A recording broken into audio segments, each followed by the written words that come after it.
Hey, hey, hey, and good. It's still afternoon, regardless. Well, it depends. You may be watching this in the morning if you're watching the video, but if you're getting ready to watch live, I'll be on in less than 5 minutes. But I always like to come on early and give Facebook a chance to do what they call build the audience. And so, welcome to Glue Wednesday. And my glue is GLUE. God's love undoes everything. I do 3 broadcasts a week: Monday, Wednesday, and Friday. This is my interactive one or my longer one. This is a 30 to 45-minute one, and where I kind of talk to people in the thread. So I enjoy doing that. The Monday message is the Monday morning moment, and it's a quick, less than 2 minute inspirational message that I tape and put on there. And then on Friday, I do what's called Gift Friday, where I'll read one of my original poems and share that with you, and then make it a gift to you that you can keep it and remember the lesson and share it with someone else. That's what it's all about: sharing and helping one another grow. So today is my glue, which is actually where everything started. Was, excuse me, my Facebook Live broadcast all started with Glue Wednesday, because so often people say that Wednesday is hump day, right? From old school was Monday to Friday, people work, and then you had the weekend.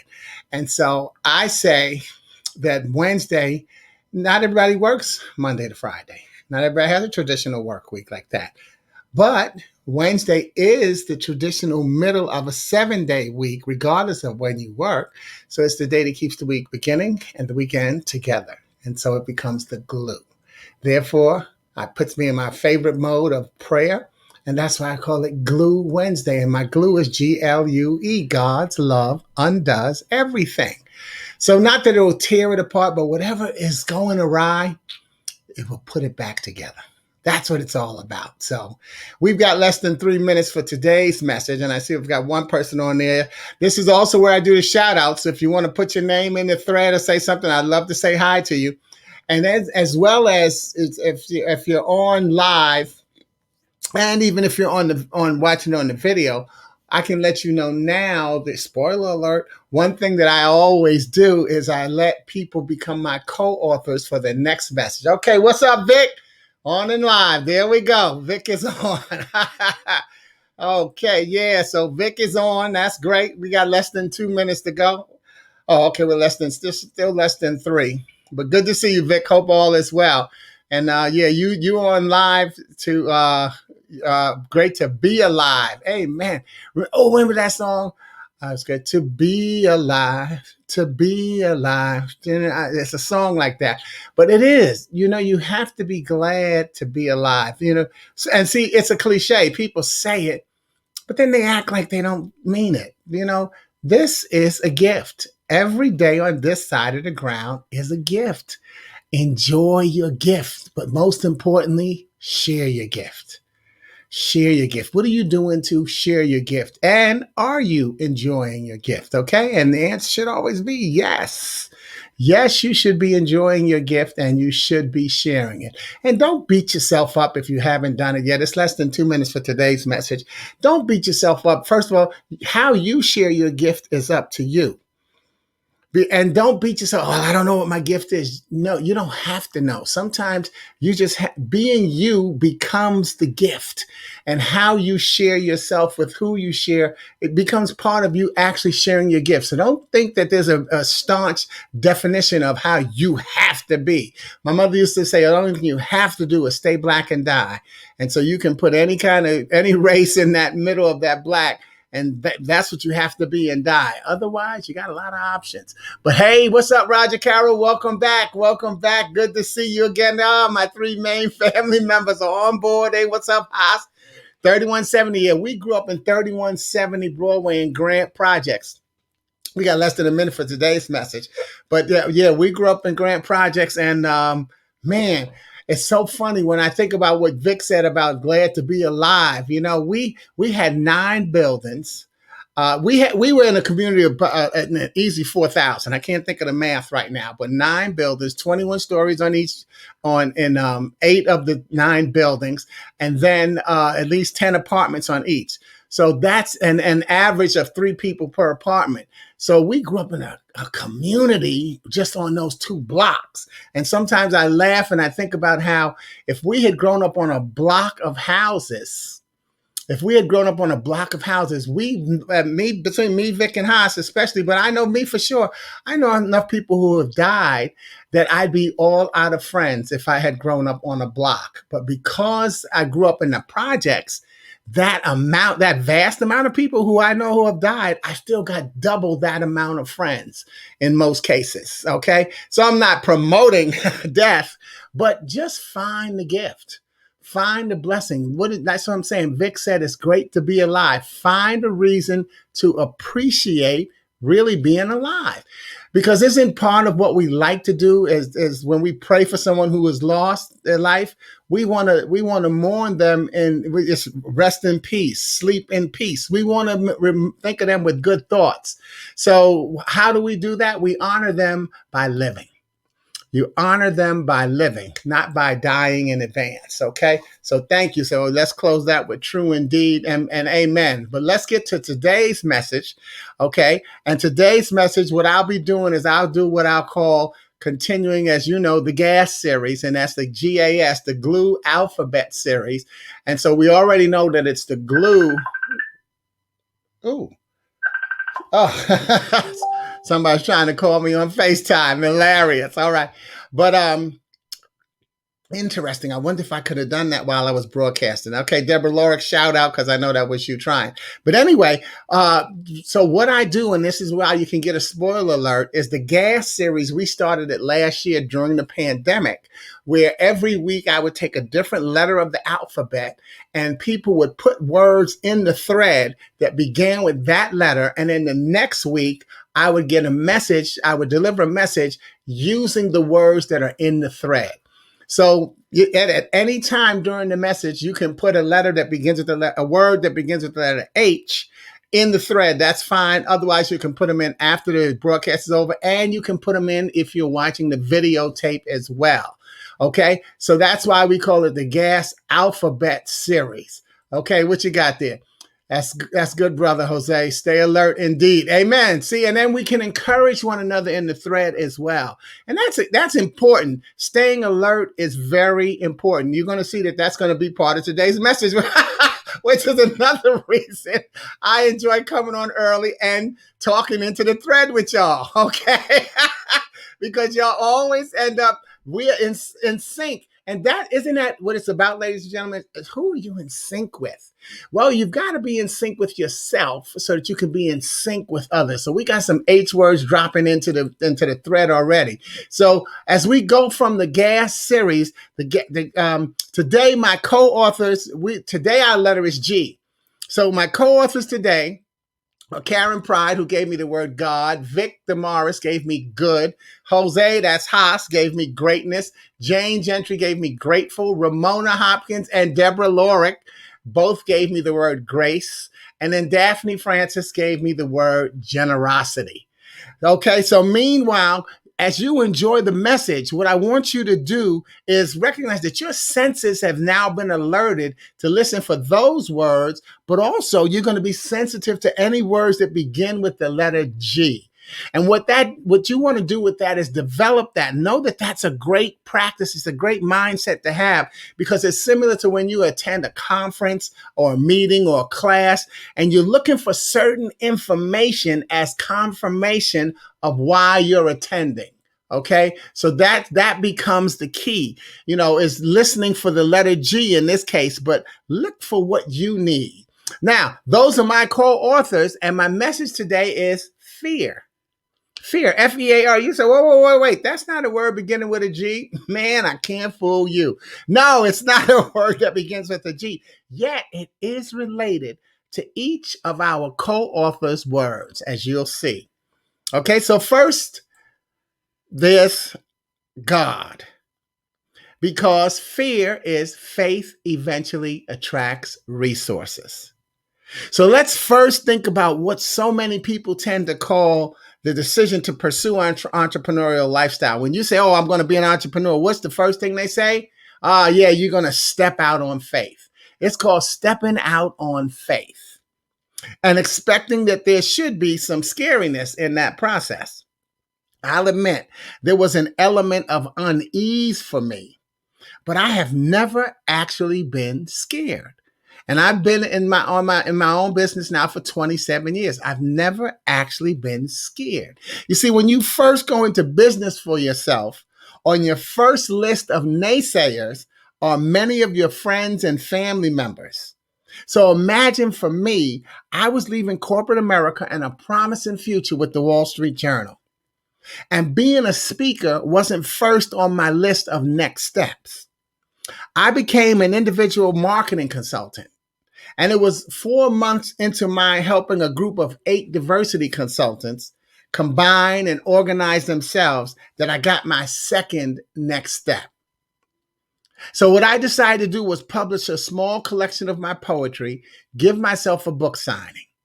I pulled together my corporate and entrepreneurial friends to have refreshments, videotaping, and door prizes. And I emceed a fun and uplifting evening. All who attended patted me on the back and told me how good I was at doing this sort of thing. But like most of us, entrepreneur or not, I smiled, thanked them, and figured that my friends had to say that. That's what they're supposed to do. They're supposed to be supportive. So, in other words, like most of us do, I took my talent for granted because it came so easily. And I was having fun. So that's all I worried about is, I say, hey, yeah. You're supposed to tell me I'm good. That's why I brought you. All of you on this broadcast, you're my friends. You're supposed to do thumbs up and say you like what I'm doing and send me hearts. We take our gifts for granted when in fact people are giving us compliment and authentic pleasure and enjoyment. But now a week later, I was laying on my couch and decided to pop the VHS in. Now, for those of you who are young, a VHS, it was like it's about the size of an 8-track tape, but y'all know what a VHS is. So anyway, I popped the VHS in and I decided to watch it.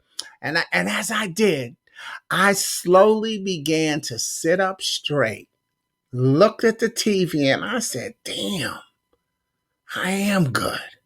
My friends weren't lying. I really was that good. You see, sometimes you have to see yourself on tape to see yourself. So sometimes you have to see yourself to see yourself.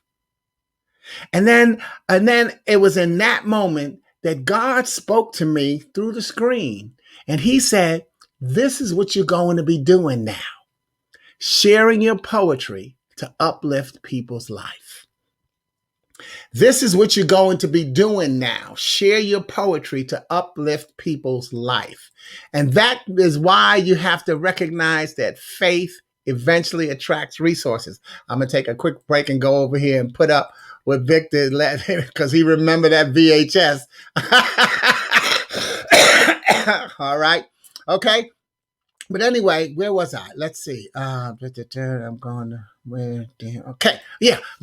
God's message to me was this is what you're going to do is use your poetry and share it to uplift people's life. The next day, I went into my friend Adrienne Anderson's house and office because she's the one who had me pull together her and her friends and told her the good news. I've been working on your dream for 4 months. It's time for me to work on mine. And then I laid out my separation plan for us and doing business. And she's an entrepreneur, so she understood, hey, this is, you found your passion. She didn't say, oh my God, you're going to leave me. And everybody, no, hey, I'm an entrepreneur. And now I see what another entrepreneur is doing. And that is sometimes what ends up happening to us. So that's the joy. All right. But the thing is, as I targeted my start of my speaking business, so when I said, okay, I'm going to be a speaker, I decided that I was going to be the Muhammad Ali of motivational speaking, the Muhammad Ali of the speaking world. Yet, as I stated last year, I was in the Toastmasters International Speech Contest, and the title of my speech was The Greatest. And I opened my speech by saying, when I started my speaking business, I decided that I wanted to be the Muhammad Ali of motivational speaking. And that was in August. By May of the following year, what I found out is that Ali was the sporty king of boxing. Greatness is about being who you are. You will always and only be successful when you choose to be yourself. And I said that in the speech, but I mean that. Because again, I started saying, oh, I'm going to be Muhammad. I'm going to be the Muhammad Ali. And I said, wait a minute. I'm already great. I'm the greatest sporty king that's ever lived. Greatness is about being who you are. Who are you? See, if you're trying to be someone else, you will fail. Almost look at your screen and say, I'm only going to be great when I choose to be myself. That is what will make a difference in your life. Choosing to be yourself.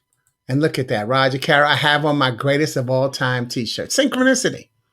Synchronicity. And then the ha-ha, those are 2 H's for next week as well to go with the other ones. But you do. He constantly talked about being the greatest of all time. And I just finished watching the movie One Night in Miami. Whenever you see a movie about Muhammad Ali, one thing is they're usually consistent about who he was and who he is. And that's what he was very good at being, is who he is. So you have to find out that who's the you of what? Who's the you of what? Because that's what greatness has to be about. So one of the things that I did when I started my business, my entrepreneur career, I kept a journal. And I actually forgot that I did this. But the thing is, by keeping a journal, you can now actually produce yourself a book. So here, I'm going to read the first thing that I wrote in this journal. I call it a journal guide for my exciting path that I walk because of the grace of God. See, I know that I'm walking my path based on the grace of God. Let's see what you got in there. Okay, let me take a breath there. He was, and not just in sports. Yes, he turned out to be a great humanitarian, a great believer in his faith. All of these things that when we decide who we are, we have to recognize that we're going to get pushback from somebody. Okay, so that's in key. So here's what I wrote as I began my walk because of my grace, the grace of God. So the first inscription in my book was on October 3rd, 1995. It says, I am a professional speaker and poet using my life and 18-year Wall Street Journal experience, plus my original poetry to paint the analogies that help people see themselves as more vibrant and productive than they already are.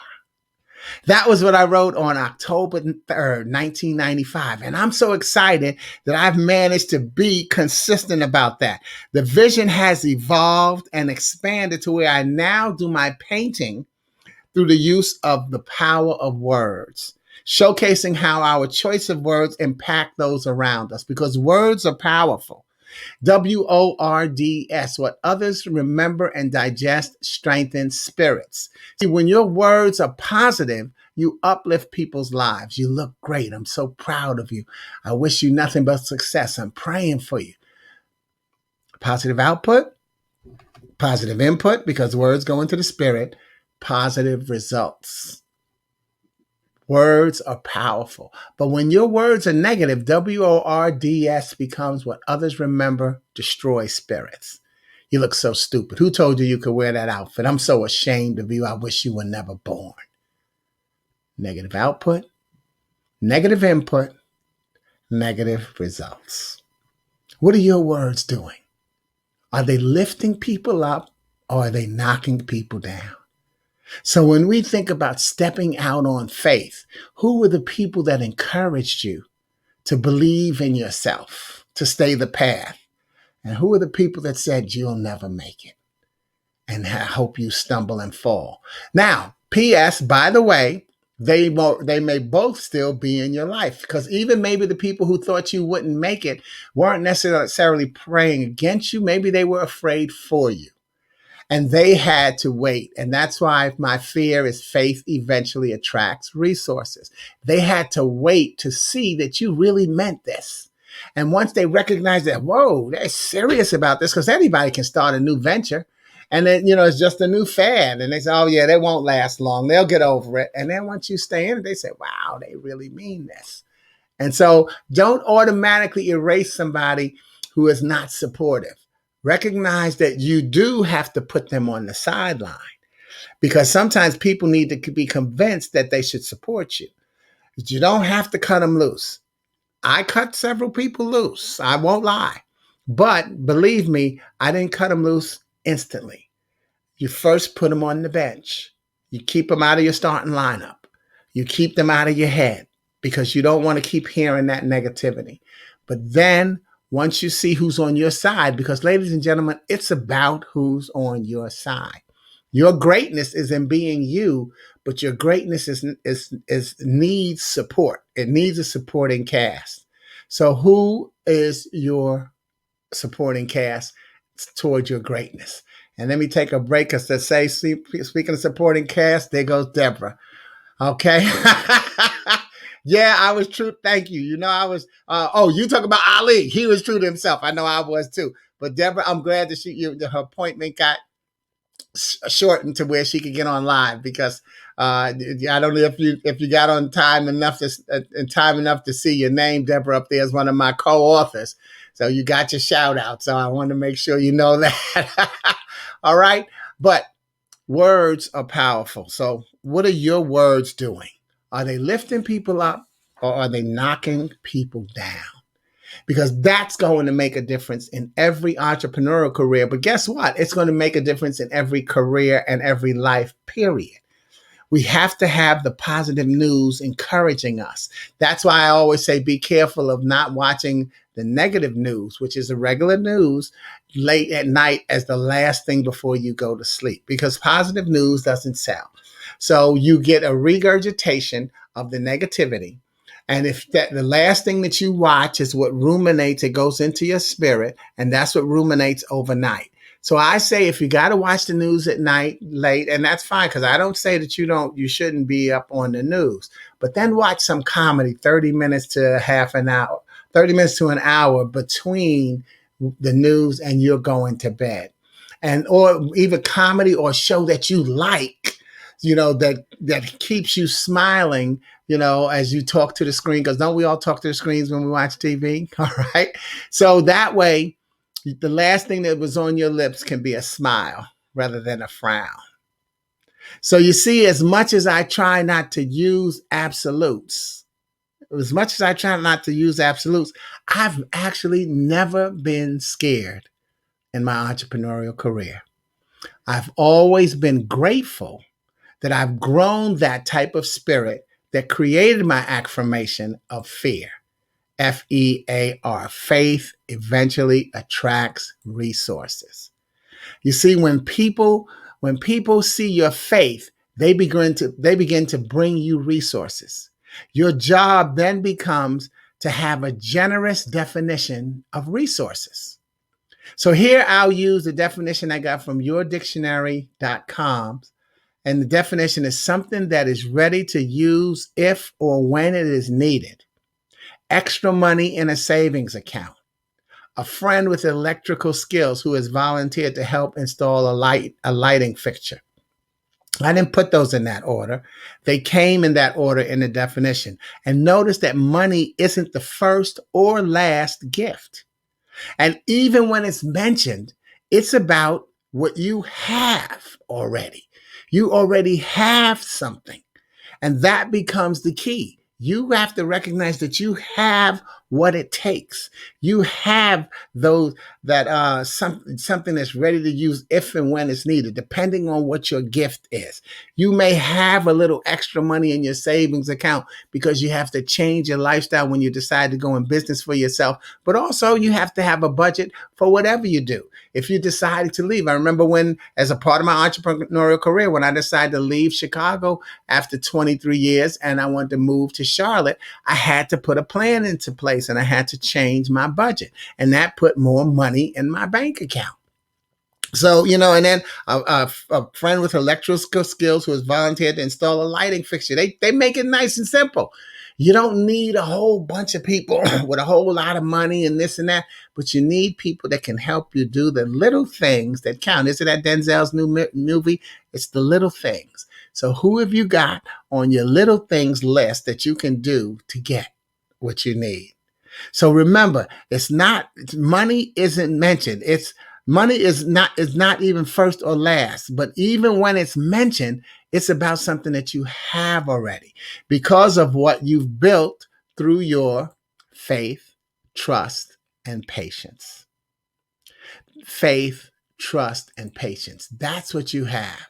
All right, let me take a break here. Vic, no more than 5 minutes tops. Vic, let me see, what was I talking about? I hope you don't mean the news, because I know ain't nobody gonna watch it for 5 minutes. But that really is about what you can do. Remember, there's a tape delay in the broadcast, and so I may not always know when you post something. As well as if I'm saying something, I might not break from my sentence to get to it. So y'all saw when Vic put that 5 minute tops in there, but let me look at other things that I've said, and so I'm pretty sure that's what he meant. He was talking about was the news. All right, okay, but make sure that you know that the dictionary, mydictionary.com, yourdictionary.com definition of resources, because you can't confine your definition. You can't box in what a resource is. See, when we think about going in business for ourselves, we tend to usually think that we're only talking about the resource of being money. It's not always the resource that you need. It's not always money. Okay. You need that faith, trust, and patience. And so the last thing I wrote in my journal was something that I wrote on February 26th. 2011. On Tuesday, February 22nd, my electricity was cut off. Don't think I've had that happen before. Can vividly remember my gas cut off in Chicago twice. Add to that, this apartment is all electric. So my heat was affected. Thank God for the South. It also affects hot water. So I had to take a couple of bird baths, which is what we call them when you just wash up in the sink, then brave the cold, or as I call it, the Luke cold, in the shower. Really writing because it's part of a bigger testimony. All my income sources dried up or reneged at once. All part of a blessing with a twist. So that's what as you can see, what I'm saying is, even while something that seems to be negative is going on, I managed to stay positive about it, because that's what I'm saying is faith, trust, and patience. I believe in God. See, faith eventually attracts resource.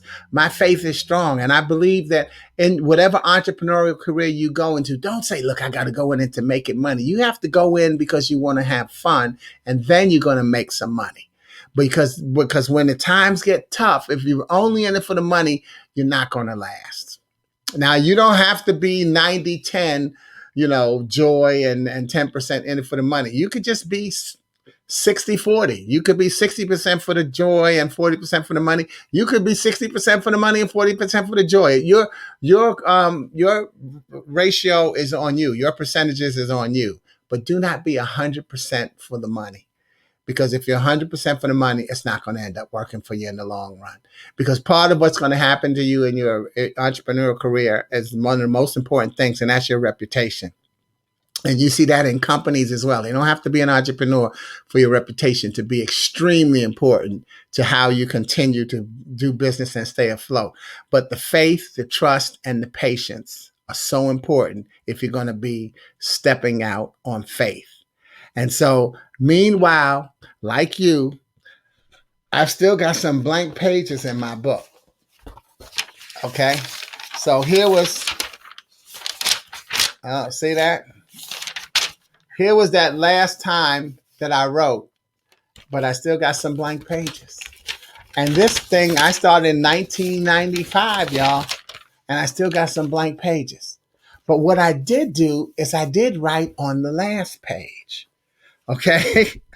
I've already written part of what I call the closing, and I challenge you to do the same. Write part of your closing in advance. So here's what I wrote in my closing. Where is it? Oh, okay. Wait a minute. Let me add something before I do that, before I go there. Let me see. Okay. All right. The last thing, remember when I said that what I wrote, and I said the twist. Okay. Sometimes you got to read your notes, y'all. I'm all right. Okay. All part of a blessing with a twist. Yeah, my income sources dried up or reneged at once. I had the electricity turned off. I had the heat turned off. I was taking the luke cold showers, and I said that was all part of a blessing with a twist. And the reason I say that is because the twist is always faith, trust, and patience. And recognize that when you believe in yourself, you make room for others to believe in you, which opens up their belief in themselves.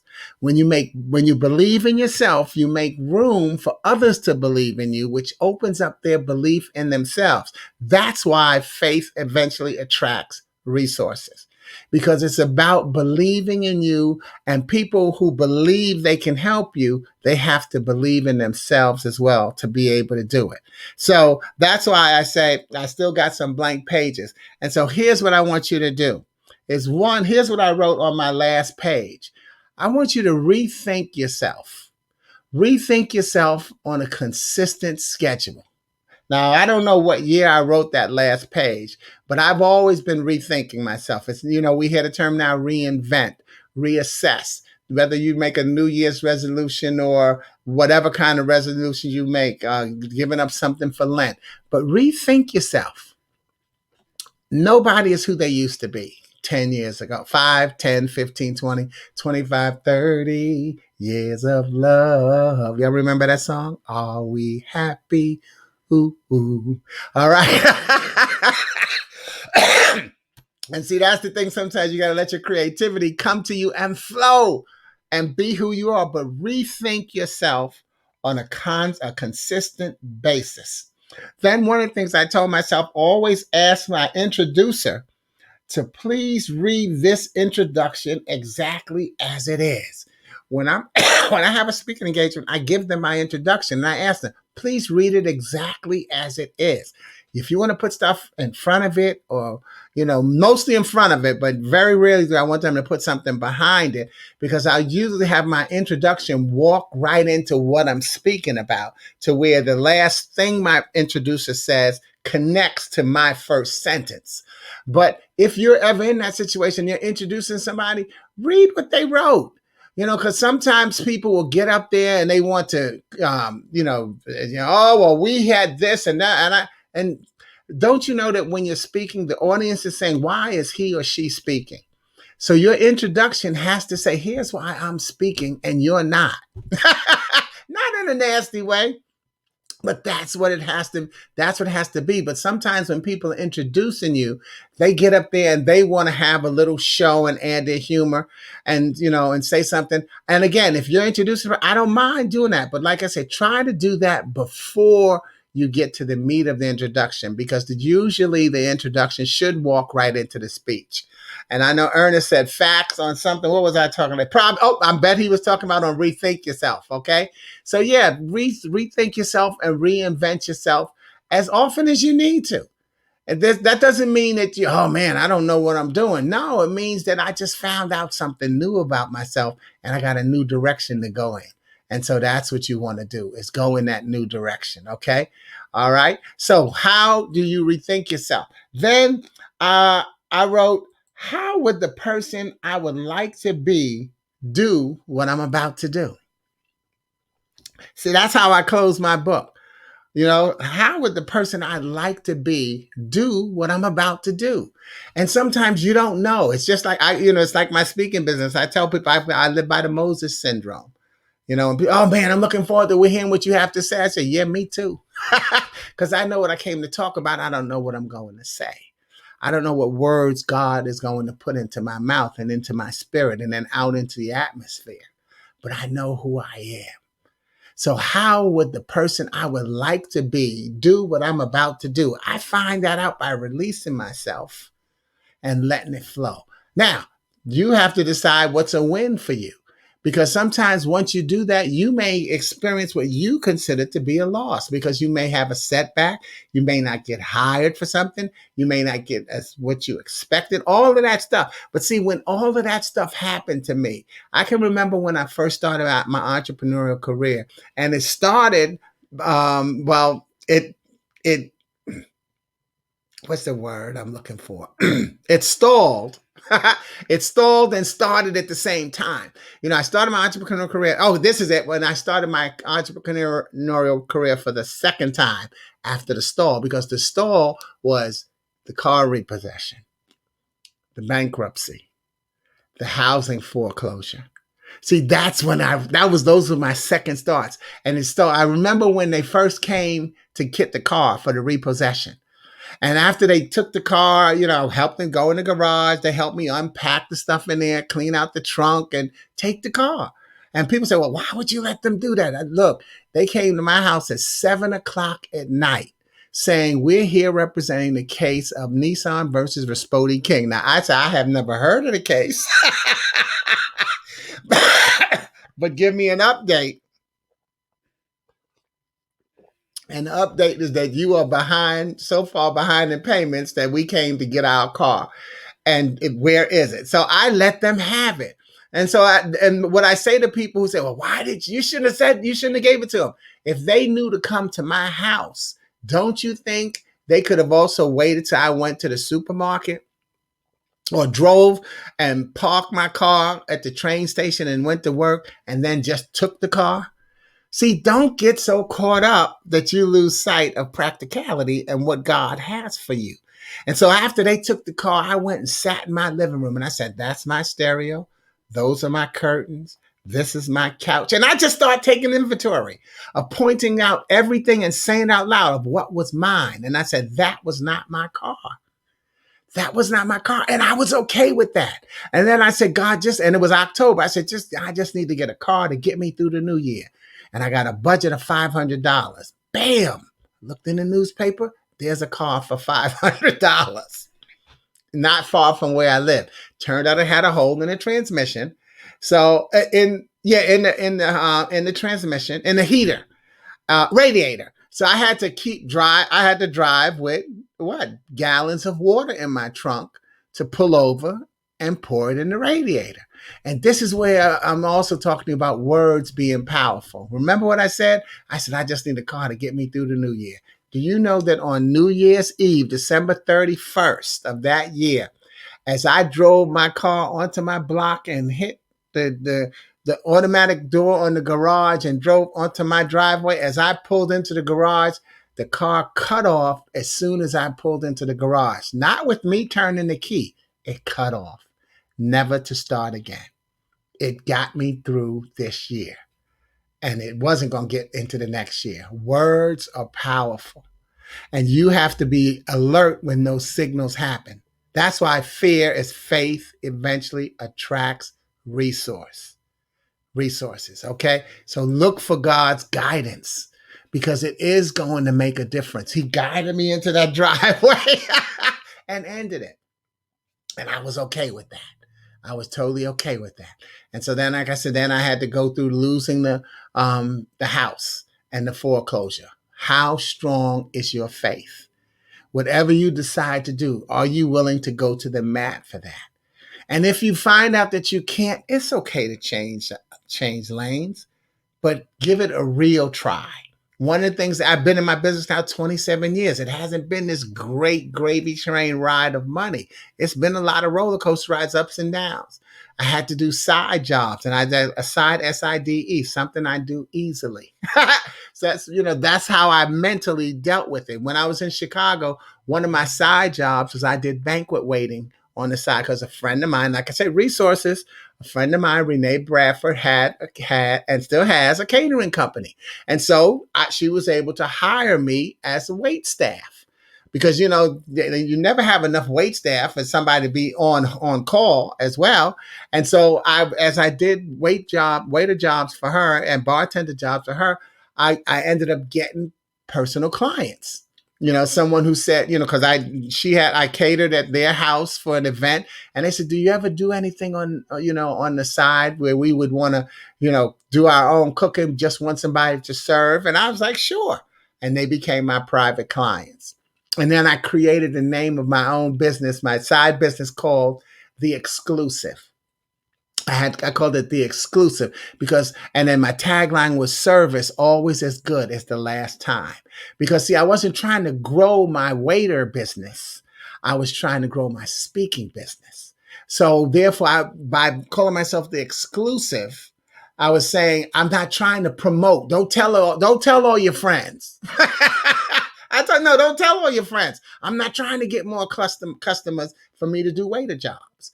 I'm trying to make ends meet with these waiter jobs until I can get the speaking engagement where I need it. You got to be focused. And that's why you see why I mean about the fear. Faith eventually attracts resources. People see, wow, oh, he's serious about this. And I still kept trying. And in fact, one of my clients ended up having me do a seminar because she had her own company. God bless you, Ruby Murchison. She had her own company and she had me do a seminar for them. Okay, so that's the kind of thing you have. But let me go back to the exclusive because I want to make you laugh about that because I explained to my clients, I said, I call it the exclusive, and my tagline is service always as good as the last time for two reasons. One, because every time I come to your place to serve, you will get that same top-notch service that you got last time. People will they used to love how I did a good job of cleaning up and remembering people's drinks and making sure that their plates were filled and their glasses were refreshed and then cleaning up. I did a great job, great service. But it also was a mind game that I played with myself every time, like the last time. In other words, every time I did my job as a waiter, I hoped it was the last time that I ever did it because I wanted to turn the table and get my speaking business going. So I didn't want to be a waiter. It was something that I did easily because I love serving people. And I didn't mind. I had the calm, demeanor. I had the great personality. I could tell the jokes, had a ball. But that's what you've got to do. So even once you start your entrepreneurial career, have a side job, something I do easily. So remember, when we look at that last question, how strong is your faith? And then ask yourself, will it eventually attract resources? I say it will. Because when people know how much you believe in yourself, they find ways to associate with you. And sometimes that is really all you need is the association. You need somebody who's there to lift you up spiritually when things are a little tough. So that's our talk today on fear.